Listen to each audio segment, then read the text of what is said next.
Welcome back, ladies and gentlemen, the eSports Report presented by the Xbox One, the official console of Major League Gaming. Done a bit of a recap on everything week 1 so far, but it's time to recap exactly how us casters did with our predictions. Man, I started out hot. The week 1, right? You started off pretty well, I'm not gonna lie. Taking a look at some of Monday's predictions and how they went down. You can see early on, everyone has that first pick right. Everyone got the second pick drastically wrong, though. Rise with a big win over Epsilon, and I think that really started our doubts on Epsilon as casters. Going up against each other, of course, this is competition. Everyone wants to win, and Matt led day 1 with the only person to go for ISO over Orbit. Gave you a 3-2 lead over everybody else. So I was the only one that believed in ISO. You were, but then going into day 2, Matt, you heavily went away from ISO. Yes. ISO up again, and you decided that that wasn't what you wanted to go with. We'll take a look at Tuesday's predictions roundup. You started to increase your lead here at 7-5. Yes. A perfect day. So far, the only person I believe to have a perfect day. Yeah. So I thought that was probably the easiest day to predict. I don't know why I went with TK. I don't know what possessed me. And Chris, the Rise. We need to seriously sit down with Chris and be like, all right, I don't know what that was. But besides that, everything really kind of going expected. You know, Denial beat Rise. Elevate with the win there over Epsilon, and as we mentioned, after day 1 of watching Epsilon lose, we all kind of very quickly abandoned that Epsilon ship, went the other way. Opti Gaming, of course, closing out the evening. Take a look at how Wednesday went down, and this is kind of where you slowed These 2 days down a little good bit. For me, yeah. Of course, it's worth mentioning Maven just at 7 points at this point, as is Puckett. Epsilon ISO incorrect for him. Maven the only one to correctly predict TK there. I also owe Max Chipotle too for this wonderful your pick. Wonderful, yeah. It was within the rules. It was before the show started. He said, "I have a feeling Orbit's going to win." I was like, "Well, how about if Orbit win, I'll buy you Chipotle. If they don't, you buy me Chipotle." So it was kind of a win-win situation for me, and that really started to close the gap down on you to just 1 point, as I had 3 correct answers there. I don't know what Maven was thinking on the Envy game though. Yeah, I don't know. I think this Envy team, they're very talented. Yes. The toughest one for me that day was probably FaZe versus Elevate. Yeah, that was tough to start. And that one, Elevate, didn't they take a 2-0 lead, or they took a lead and went to a game 5, I believe? I believe so, and then they lost it. It was a 2-0 lead, and then they kind of threw it away 3-2, because I remember sat there going, oh my god, we're all going to be wrong. Right. And then 30 minutes later, I'm sat there going, oh, well, we were all all correct. right. Yeah. So that was good. Moving on to the final day of predictions, and again, a little bit of a slow start for you on this one, too. Oh, I didn't have a good day, yeah. Maven with 2 incorrect as well, as he went with Rise. I get the weird pick from Maeve there. Puckett, the only one to get the Envy game correct at the top. No faith in TCM from me on Maven, though, as we both correctly called Orbit. Everyone going with the green wall against FaZe. But just to touch on that game again, I feel like that was one which a lot of us kind of thought about going FaZe to try and go against each other and see if you could steal a bit of a lead. But we all played it safe. That was my idea with TCM, is I figured new team, honeymoon phase. Yeah. Not the strongest of opponent. I mean, a team in Orbit that's been pretty good, but TCM should be able to hang with them in skill. Yep. Orbit, just great teamwork out of those guys. I mean, also, you've seen Pacento. All those guys playing very well, so they were able to take that one. Looking good. So the scores as they are right now equals myself and Matt tied at 11 correct picks. At Puckett with 10, and Maven still in those single digits. Does it shock you he's at the bottom? I mean, a little bit. No, not really. I mean, we had a quick look at the overall week predictions. Again, we can just reiterate exactly what happened on Thursday in a little bit more depth. Puckett, the only one correctly to call Envy against Elevate. That was impressive. Unsure as to exactly why he went with Envy, but, I mean, he got it right. That's all that counts. Yeah, I thought that was a very tough match to take. It was very, very difficult. Envy versus Elevate. TCM both versus those Orbit teams, as well. Like I said before, I expect to be pretty good. TCM Orbit, kind of explain what my reasoning was for that one. Opti Nation versus Rise. What was Maven thinking with Rise? Maybe he was just trying to go out on a limb, take something different than us. I think ON, they're not going to have the season they had in Season 2. They're going to play much better. When you're this far behind in a competition like that, I feel like you can't. You try and get guaranteed. You have to. You have to play your cards somewhat safe. You actually let everybody else mess it up. Yeah. Exactly. And as we mentioned, so far me and Matt tied at 11, Puckett with 10, and Maven sitting single digits with 9. But we talked about Rise earlier on in the show. We should cover exactly what went on. Some Rostermania with Rise. I'm not sure if this really comes as a surprise to you here, but Rise dropping Goonjar. Thoughts? It kind of comes out of left field a little bit. Does it? For me, at least. I mean, Rise had to pick up a couple of players after 2 of them went over to TK. And it made sense that they pick up the 2 TK players who got dropped, right? TJ Helly and Gunjar. TCM is available right when this move happens. Yep. Why not just pick him and TJ up then?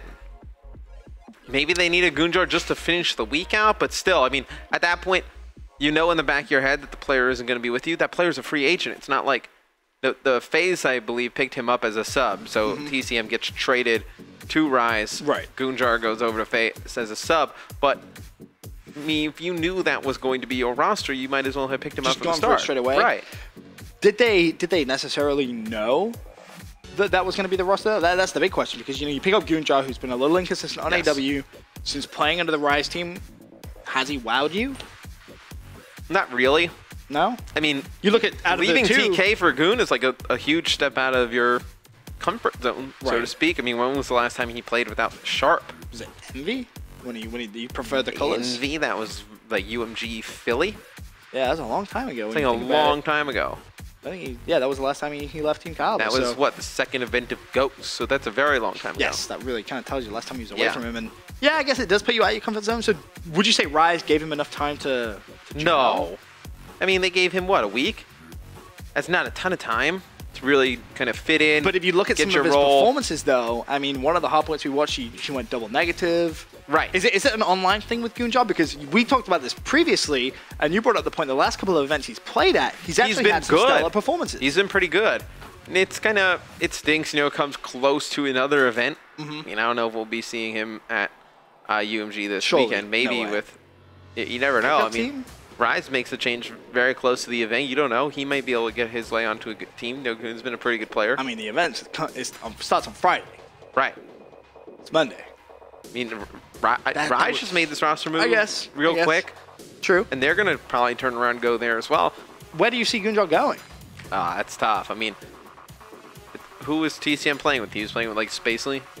Yeah, maybe so. That LF1, I believe that team, Spacely, they announced something today on Twitter, actually. I think they're with XGN, right? They're with XGN. That's the one. Maybe Gunjar finds his way on there. Is that a solid They team? may have a full roster ready. Just not announced. Maybe he just kind of has to sit this one out and wait. Okay. You don't really know. I mean, if you're Gunjar, I think you probably just kind of sit and wait till after this UMG event and then figure out everything. Maybe TK is a sub? I feel like a player like Gunjar wants to play. It'd be very weird to see him. How crazy would it be to see them not play well at Dallas? Don't say they bring back Goon. I can't. Goon for nameless. They just bring back at this point. Everybody. It's like a recycling flat. But on a serious note, though, how much better has Rise got now with TCM? Because I saw a couple of pro players. I think he's an underrated player. It's a little bit weird though, because a couple of players were tweeting, sub for AR. It doesn't really add up in that sense. But in your mind, what does TCM add to this team? He's a very talented player. I mean, we saw at LAN with Justice. That was a good team when it was him, Study, Merc, and Octane. They were able to put up some pretty good performances. Able at that weekend. I mean, they didn't do very good in the league, but that weekend he played really well. I think he's going to add a lot to this team. I think he probably is a little bit more consistent than Goon at this point. And then I think if you're Rise, he probably fits in with that team a little bit better. Younger player, TJ's a younger player. Same with Chino. I think Goon probably didn't really fit in too well with those guys. I mean, you look at Wheats, he's been playing very well for Rise. Well, again, just reiterate exactly where Rise are in the leaderboards and the rankings early on in the season. We'll take a look at those standings right now. We'll show you the position they're in, as I said. That's, of course, a look at the top side, but we'll go over to the bottom side. That's where Rise are early on. Sitting in 10th, a 1-2 start, so it's not the end of the world, Matt. But you don't want to be piled up by those teams, Ben. You see 7 through 10, all at 1 and 2. Yep. So how much pressure is on TCM coming into this squad? I mean, TCM, there's a lot of pressure. I mean, if TCM, wins 2 games, I mean, they're right up at the top. I mean, they can't afford to go where Epsilon is, though. Epsilon's in a very scary spot. Yeah, Epsilon, we don't want to talk about that. I mean, does TCM find themselves in a similar position? TCM tomorrow, I mean, they have Optic Gaming. Well, I mean, let's actually jump right into it. Yeah, we can jump into the schedule for tomorrow. Yeah, we do. We'll take a look at week 2 schedule. We'll kind of break that down. Starting off tomorrow, as you said, Tuesday. Only 2 days this week. Only 2 days pro league, yes. Due to players traveling over to UMG. But starting with Tuesday, 6 p.m., Rise go up against FaZe. Now, we're talking exactly about how much of a big day it's going to be for Rise. Just picking up TCM. Going up against FaZe at 6, that's not the easiest start for TCM to kind of come in. No, not at all. And then you got 7 o'clock Orbit versus Tunel. TCM versus Optic Gaming at 8. That's the match that I was talking about. That is not going to be an easy one for TCM. And then 9 p.m.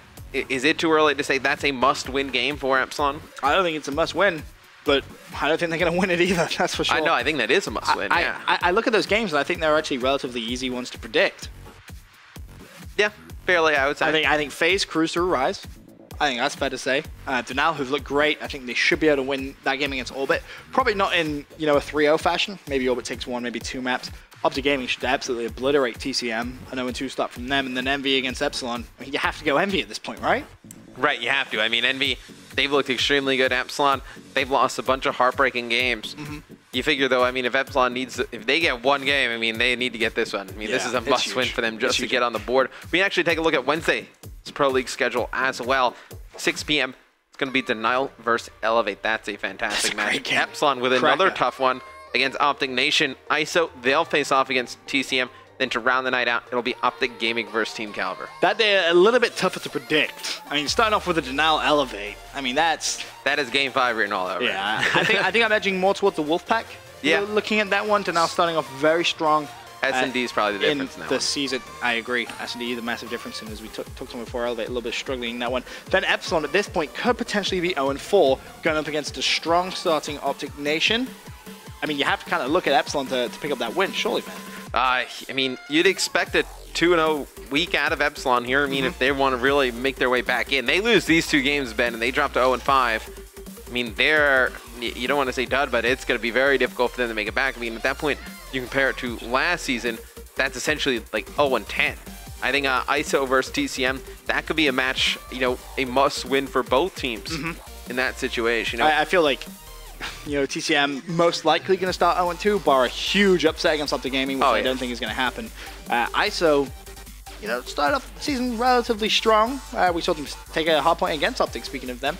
So I think that game should be relatively close. I think that's realistically, though, where TCM get their first win. If they don't, then they're looking like Epsilon all over again. 0-3 they look just like Epsilon. And then OG, TK, end out the night. OG just so strong right now. They do. It doesn't look like... Continuing where they left off. They really are. They just look such dominating fashion. And one more time, we'll take a look at that leaderboard for you guys at home. Optic Gaming, of course, sitting at the top 3-0, a 75% game win percentage. Denal in second, 2-0.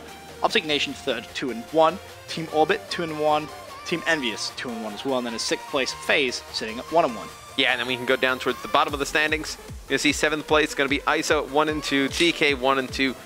Elevate, 1-2 as well. Rise, 1-2. I mean, just all those teams packed right next to each other. TCM at 0-1. 2 big matches for them this week. And then Epsilon, 0-3.